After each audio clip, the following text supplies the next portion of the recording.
everyone, this is Corey with Sims Investment Management, and this is another Teaching Tuesday. And today I want to talk a little bit about the interest rate environment that we're in.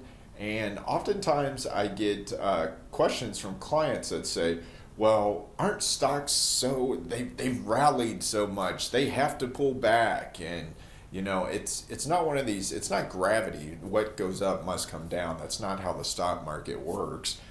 It is based on relative valuation. And so if we think about in today's environment, the 10-year treasury is somewhere between 70 and 80 basis points. For those of you that don't know, a basis point is 0.01%. So 1% is 100 basis points. And sometimes you'll hear that terminology in the media or in finance stock. And so the 10-year treasury is somewhere between 70 and 80 basis points right now. But if you look over the past 60 years, the average of the 10-year treasury has yielded around 6%, or a little over 600 basis points. So we are very, very, very low compared to what the average has been for roughly the past 60 years.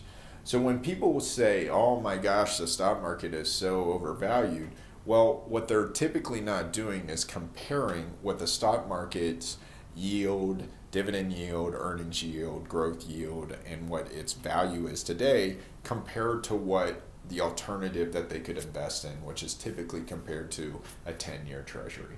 And if you compare it, you could actually argue that bonds in the 10-year treasury are drastically overvalued relative to what the stock market is. So that's just a little bit of insight. Remember, a number is worthless by itself. It only has value when you compare it to something else, similar to an investment. You never know if it's a good investment or a bad investment until you compare it to what some other alternatives are. So I hope that's helpful, and we'll see you next time on Teaching Tuesday. Thanks.